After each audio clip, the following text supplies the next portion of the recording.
Hello అండి, అందరికీ నమస్కారం. మన తెలుగు సాహిత్యం ఛానల్కు స్వాగతం.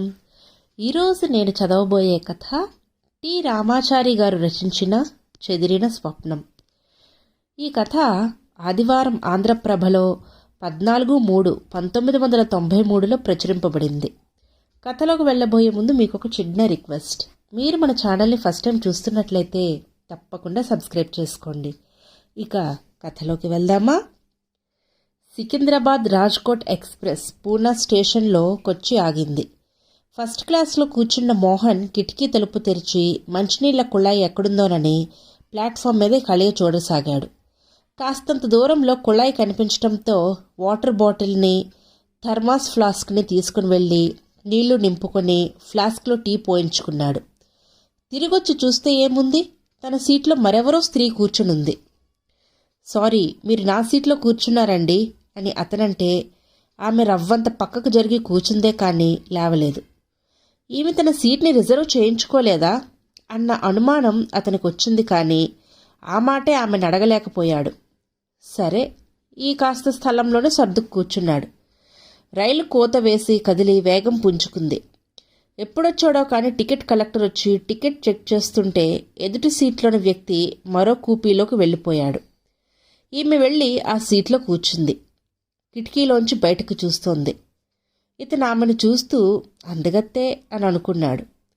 కొంతసేపైన తర్వాత ఏమి తోచలేదేమో ఎయిర్ బ్యాగ్లో నుంచి ఓ పుస్తకం తీసి చదవటం మొదలుపెట్టాడు. ఎర్రగా, ఎత్తుగా, దృఢంగా ఉండే మోహన్ ధనవంతుడు. ఎదుటి వాళ్ళ నిట్టి ఆకర్షించే వ్యక్తిత్వం అతనిది. వ్యాపారంలో నేర్పరి, వ్యవహారంలో దిట్ట. పుస్తకాలను తెగ చదివేస్తుంటాడతను. స్వయంగా అతను ఒక రచయిత. రాసినవి కొన్ని కథలే అయినా అవే అతనికి పేరు తెచ్చిపెట్టాయి. యవ్వనం దాటి 2 అడుగులు ముందుకు వేసినా అతనిలో రసికత్వం ఇంకా ఉంది. ఎదురుగా కూర్చున్నామే ఇంకా ఉగురుస్తోంది. ఆమె మొహం మీదంతా చిరుచెమట. బాగా అలసిపోయినట్లుంది. మోహన్ తన వాటర్ బాటిల్ని తీసి ఆమెకు అందించాడు. ఆమె దాన్ని అందుకొని ఓ 2 కప్పులు నీళ్లు తాగి దాన్ని మళ్ళీ అతనికి ఇచ్చేసింది. ఆమె థ్యాంక్స్ చెబితే అతను ఇట్స్ ఆల్ రైట్ అని దానికి కుంకికి తగిలించాడు. ఆమె గుజరాతీ అమ్మాయే అవ్వచ్చని అనుకొని, ఈరోజు ఎండ బాగానే ఉంది కదండి అని హిందీలో అంటే, ఆమె 42 డిగ్రీలు అయినా మనకే ఏ రోజుకు ఆ రోజు ఎండ ఎక్కువే ఉన్నట్లు అనిపిస్తుందిలేండి అని స్వచ్ఛమైన తెలుగులో అంది. అమ్మయ్యా, ఈవిడికి తెలుగు వచ్చన్నమాట అనుకొని, నిజమేలేండి అని మళ్ళీ చదవటం మొదలుపెట్టాడు. కానేం చదువుతున్నది అర్థం కావటం లేదు అతనికి. తన ఎదురుగా పుస్తకంలోని కథల విశిష్టత గురించి, ఇతర రచనల గురించి ఉంది.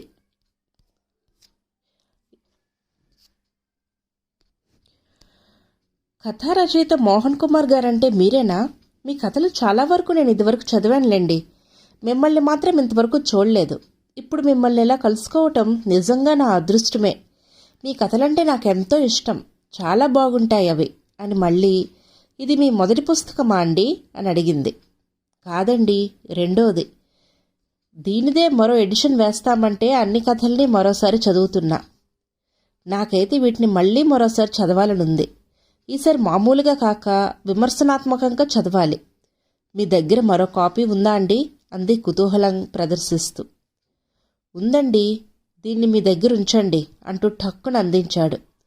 రచనల్ని చదువుతానని అడిగే పాఠకులున్నారంటే ఆ రచయితకి ఎంత ఆనందమో మీకేం తెలుసు అని అంటూ తను మరో పుస్తకం తీసి చదవటం మొదలుపెట్టాడు. చదువుతూ ఆమెను మళ్ళీ ఒకసారి చూశాడు. ఆమె అదేమీ పట్టించుకోకుండా అతనిచ్చిన పుస్తకాన్ని చదవటంలో లీనమైపోయింది. సూరత్ స్టేషన్ రాబోతుంటే అతను ఆ పుస్తకాన్ని మూసేశాడు. ఫ్లాస్క్లోని టీ ఇద్దరికీ పోశాడు. టీ తాగుతూ ఆమె, మీ కథలు నిజంగా బాగుంటున్నాయండి. ఎన్నిసార్లు చదివినా మళ్ళీ మళ్ళీ చదవాలనిపిస్తున్నాయి అవి. మన జీవితానికి ఎంత దగ్గరగా ఉన్నాయో. వీటిల్లోని పాత్రలకు ఎంత ఆదర్శం, ఎంత నిజాయితీ. వీటిని చదివి నేటి యువతీ యువకులు ఎంతో నేర్చుకోవలసింది అంది. ఆమె మాటల్ని వింటున్న అతనికి అమితానందంగా ఉంది. తన కథల గురించి ఆమె అలా చెప్పుకుపోతూ ఉంటే వినాలని ఉంది. అయినా పైకి మాత్రం మామూలుగా కనిపిస్తూ ఆమె చెప్పిందే వింటున్నాడు. నేనింతకు ముందు మీ గురించి ఏమూహించానో తెలుసా అండి? తెలీదండి, చెప్పండి. ఏం ఊహించుంటారో అని అన్నాడు. గంభీరంగా ఉంటూ గుంభనంగా నవ్వుతూ జీవితానుభవాలనే కథల్లా రాసే వాళ్ళనుకున్నాను. అతను ఒకసారి నవ్వి, భలే వారే, మరిప్పుడు ఎలా అనుకుంటున్నారు? చిలిపిగా చూస్తూ కొంటిగా నవ్వుతూ మీ కథల్లోని కథానాయకుల్లా ఆదర్శంగా జీవించే వయోవృద్ధులు. ఆమె మాటలను విన్ని తెలుగు తెలిసిన ఓ గుజరాతీ అమ్మాయి తన వ్యక్తిత్వానికి కొలిచివేస్తున్నట్లుగా అనిపించింది అతనికి. వయో అని అతడు నసుగుతూ ఉండగానే ఆమె నవ్వి, కాదులేండి, విమర్శలకి మీరెలా రియాక్ట్ అవుతారో చూద్దామని అలా అన్నా అంతే అంది. ఆమె నవ్విన ఆ నవ్వులో అతనికిప్పుడు తీయని కమ్మని సంగీతమే వినిపించింది. అతను నవ్వాడు. నవ్వి, మీ మాటలు వింటుంటే నాకేమనిపిస్తుందో తెలుసా అండి? ఏమనిపిస్తోంది అని అడిగింది. చెప్పటం కన్నా వినటంలోనే ఎక్కువ ఆనందం ఉందని. అవును, ఇందులో కొత్త ఏముంది? ఈ సత్యం మీకు ఇదివరకే తెలియదా అని మళ్ళీ తెలతెలవారుతూ ఉండగా పక్షులు చేసే కలకలరావంతో సంగీతాన్ని మీరెప్పుడు వినలేదా? విని తన్మయులైపోలేదా? ఆమె ఇలా చెప్పుకుపోతూనే ఉంది. అతనేమో ఇదేమిటి, ఈమెలో ఎంత భావుకత ఏమిటి అని విస్తుపోతున్నాడు. ఆమె చెబుతూ ఉన్నది తను వింటూనే ఉన్నాడు. అవును, వినటంలోనే ఎక్కువ ఆనందం ఉంది, చెప్పటంలో ఏముందిలేండి. ఏమని చెబుతాం, ఎంతని చెప్తాం? మన గొప్పల గురించి, మన కష్ట నష్టాల గురించి, వాటి మీద ఇతరులకి ఏమంత ఆసక్తి? చెప్పిందే చెప్పటం వల్ల మనకే విసుగొస్తుంది. మనకి ఏ రవ్వంత ఆనందం అంతరించిపోతోంది. జీవితం నిస్సారమవుతోంది. చివరకు మన వ్యక్తిత్వమే దెబ్బతింటుంది. నోరు తెరుచుకుని వింటున్న మోహన్కి ఆమె వ్యక్తిత్వం అంతెత్తున ఎదిగినట్టనిపించింది. ఆమె ముందు తనెంత, తన వ్యక్తిత్వం ఎంత, తన రచనలెంత. ఆమె అంతగా చెబుతూ ఉంటే తను ఏదైనా అనాలని. మోహన్కి ప్రయాణం ఒక కలలా ఉంది. ఈ జరుగుతున్నదంతా తనకే జరుగుతుందా? ఆమె తనతోనే మాట్లాడుతుందా? కల కాదు కదా. ఏంటలా చూస్తున్నారు నన్ను అని ఆమె అడిగింది అతనిది. నాకెందుకో కానీ మిమ్మల్ని ఎక్కడో చూశానని అనిపిస్తోంది, ఎక్కడో మాత్రం జ్ఞాపకం రావటం లేదు అని. మళ్ళీ బహుశా కళ్ళలో చూసుంటానేమో. మీరు కళ్ళల్ని నమ్ముతారా అని అడిగితే ఆమె నవ్వి, జీవితాలనే నమ్మలేం, ఇక కళల్ని ఎలా నమ్మటం? కళ కళే, రోజు నిద్రలో కనిపిస్తూ ఉంటాయి అవి. అందులో కొన్నైనా కొంతకాలం జ్ఞాపకం ఉంటాయి, ఏ కొన్నో తమ ప్రభావాన్ని చూపుతూ ఉంటాయి. ఎలాంటి ప్రభావం చెప్పటం కష్టం. కొన్ని కళల అనుభూతుల్ని మాత్రం మనమంత సులభంగా మరవలేం. మరి వాటికి ప్రేరణ మన ఊహలే కావచ్చు. అతను వాచి చూసుకున్నాడు. రాత్రి 10 అయ్యింది. ప్రయాణికులంతా పడుకునేందుకు ప్రయత్నాలు చేస్తున్నారు. వీళ్ళు పడుకున్నారు. ఆమె గురించిన ఆలోచనలతో అతనికి చాలాసేపటి దాకా నిద్ర పట్టలేదు. ఎప్పుడు నిద్ర పట్టిందో గాని అతడు మళ్ళీ కళ్ళు తెరిచి చూసేసరికి ఆమె కనిపించింది. ఏంటి అలా చూస్తున్నారు నన్ను అని అడగాలనుకుంది అతనికి, కానీ అడగలేదు. కళ్ళు నలుపుకొని లేవబోతూ ఉంటే గుడ్ మార్నింగ్ అంది.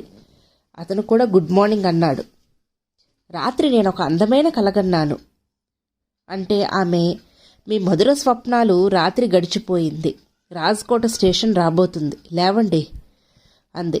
అతను లేచి సూట్ కేసు సర్దుకొని సీట్ మీద కూర్చుంటూ, మనం కలిసి ఇంత దూరం ప్రయాణం చేశామా, మీ పేరైనా అడగలేదు, మీ పేరేంటి అని అతను అడిగబోతూ ఉంటే ఆమె, నా పేరా అండి, సీత, సావిత్రి, అనసూయ, అరుంధతి లేదా ద్రౌపది, పాంచాలి, మీరేమనుకుంటే అదే నా పేరు. పేరులో ఏముందిలేండి, మనకు కావాల్సింది వ్యక్తులు, వారి వ్యక్తిత్వాలను ఓ 4 రోజులు జ్ఞాపకం ఉండేవే. అనుకోకుండా మనం ఇక్కడ కలుసుకున్నాం, మనసులు విప్పి మాట్లాడుకున్నాం, ఎన్నో విషయాలు తెలుసుకున్నాం, మరెన్నో అనుభూతుల్ని పొందాము అని అంది. ఏం మనిషివిడ, పేరు చెప్పమంటే ఎంత ఉపన్యాసం ఇస్తుంది అని అతను ఆశ్చర్యపోతూ ఉండగానే రాజ్కోట్ స్టేషన్ వచ్చేసింది. ఇద్దరు దిగి విడిపోయారు. నేను వస్తానండి మోహన్ గారు, కానీ వెళ్లే ముందు నాదొక విన్నపం. నేనెవరో మాత్రం తెలుసుకునేందుకు ప్రయత్నించకండి. ఎంచేతంటే అలా చేస్తే అప్పుడు మీకు ఎదురయ్యే నిరాశను మీరు భరించలేరు అని కూలీకి తన లగేజీ అప్పచెప్పి అతని వెనకే వెళ్ళిపోయింది. ఆమె అలా వెళ్తూ ఉంటే అతనికి ఏదో అసంతృప్తి. జీవితాన్ని కాచి వడపోసి అవపోసనం పట్టిన ఈ వ్యక్తిని అర్థం చేసుకునేదెలా అని అనుకుంటూ అడుగులు వేస్తూ ఉంటే అతనికి ఓ విషయం జ్ఞాపకం వచ్చింది. ఏమంటే ఇన్ని విషయాలు చెప్పిన ఆ వ్యక్తి తన గురించి ఒక్క మాటైనా చెప్పుకోలేదని. మోహన్ రాజ్కోట్కి వచ్చి అప్పుడే 6 రోజులయ్యింది. అతనొచ్చిన పని ఆ రోజే పూర్తయింది. తిరుగు ప్రయాణం రేపే. ఆ మధ్యాహ్నమంతా సుష్టిగా తిని మస్తుగా పడుకున్నాడు. సాయంత్రం లేచి కాఫీ చప్పరిస్తుంటే అతనికి ఓ ఆలోచన వచ్చింది. అలా వెళ్ళి ఊరంతా తిరిగొస్తే వెంటనే తన స్నేహితుడు ఒక అతనికి ఫోన్ చేసి తన హోటల్ రూమ్కి రప్పించుకున్నాడు. అతను వస్తూనే ఇద్దరు హాయ్ అంటే హాయ్ అనుకున్నారు. అలా వెళ్ళి జల్సాగా తిరిగొద్దాం రాబోయ్ అని మోహన్ అడిగితే ఆ జల్సా ఖర్చు ఇతని మీద పోతుంది లెమ్మనుకున్న ఆ మిత్రుడు సరే పదమన్నాడు. ఇద్దరూ కలిసి ఊరంతా తిరిగారు. బాగా పొద్దుపోయిన తర్వాత ఓ ఇంటికొచ్చారు. ఉన్న 4 మెట్లు ఎక్కి గుమ్మానికి బిగించిన కాలింగ్ బెల్ కొట్టిన వెంటనే లోపలెక్కడో గంట మోగిన శబ్దం వినిపించింది. కొన్ని క్షణాల నిశ్శబ్దం తర్వాత ఎవరో వస్తున్నట్టు అడుగుల చప్పుడు, గడియ తీసిన శబ్దం. తలుపు తెరుచుకొని పరదా పక్కకు తొలగింది. ఓ స్త్రీ వాళ్ల ముందుకొచ్చి ఆగింది. మరుక్షణం ఆ స్నేహితుడు లోపలికి చొచ్చుకుపోయాడు. అక్కడే నించుండిపోయిన మోహన్ ఆమెనోసారి చూస్తే ఆశ్చర్యం. తనతో కలిసి ప్రయాణం చేసిన స్త్రీయే.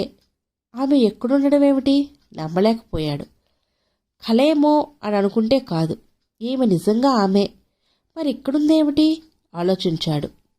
పురుషాధిక్య ప్రపంచంలోని ఆటుపోట్లకు తట్టుకోలేక పతనమైపోయిందేమో అయ్యుండొచ్చు. ఇలా ఆలోచిస్తున్న మోహన్ని చూసి ఆమె ఆశ్చర్యపోయింది. మీరా అన్న శబ్దం సన్నగా వినిపించింది. అవును నేనే, సాక్షాత్తు నేనే. నన్నెక్కడ చూసి మీరు షాక్ తిన్నారు కదూ అని ఆమె అడిగితే అతను ఆ ఆ ఆ అన్నాడే గాని ఆ అనదలుచుకున్నదేదో పూర్తిగా అనలేకపోయాడు. మోహన్ గారు, జీవితం అందరికీ అందంగా ఆనందంగా ఉండదు. నాలాంటి శాపగ్రస్తులున్నది కసిగా కాటేస్తుంది. అందుకే నన్ను వెంబడించొద్దని ఆనాడే అర్థించాను. ఎలాగైతేనే మీరు ఇక్కడికి వచ్చారు, షాక్ తిన్నారు. ఒకందుకు మాత్రం మీరు ఎక్కడికి రావడం మంచిదే అయ్యిందిలేండి. మీరేంటో నేనిప్పుడు తెలుసుకోగలిగాను. మీ గురించిన నా భ్రమలన్నీ ఇప్పుడు తొలగిపోయాయి. మీ కథల్ని చదివి నేను ఊహించిన మీ వ్యక్తిత్వం మైనపు ముద్దలా కరిగిపోయింది. అందమైన ఆడది ఎదురుగా ఉంటే చిలిపి చూపులు చూస్తారనుకున్నాను, అంతేకాని నిజంగా మీ వ్యక్తిత్వం ఎంత దిగజారిపోయిందని ఊహించలేకపోయాను. మీ కథల్లోని ఆదర్శాలన్నీ బోటకం. పైకి కనిపించే మీ వ్యక్తిత్వం ఓ నాటకం. మీరు మిగతా మగాళ్ళ లాంటి వారే కాదు, అంతకన్నా నికృష్టులు. ఇతరులైతే యవ్వనపు సహజమైన కోరికలకు బానిసలు. మరి మీరు ఈ వయస్సులో మీకు అడ్డదారి సుఖం కావలసి వచ్చిందంటే మీకున్న నైతిక విలువలేమిటో నేను అర్థం చేసుకోగలను. ఈమె అంటున్నది నిజంగా తననేనా అని ఆశ్చర్యపోయిన మోహన్ ఆ మాటల్ని కలలోలా వింటూ స్థాణువులా నిలబడిపోయాడు. దయచేసి మీరు లోపలికి రాకండి. మీ నైతిక పతనంలో నేనొక భాగస్వామిని కావటం నాకు ఇష్టం లేదు. వెనక్కి తిరిగి వెళ్ళిపోండి ప్లీజ్ అని విసురుగా వెనక్కి తిరిగి లోపలికి వెళ్ళి తలుపు మూసేసింది. అతని కళ్ళ చెదిరిపోయింది. వెనక్కి మళ్ళీ మెట్లు దిగటం మొదలుపెట్టాడు. ఇదండి కథ. ఈ కథ కనుక మీకు నచ్చినట్లయితే లైక్ చేయండి, షేర్ చేయండి. అలాగే మరిన్ని ఇంట్రెస్టింగ్ కథల కోసం మన ఛానల్ను తప్పకుండా సబ్స్క్రైబ్ చేసుకోండి. Thank you.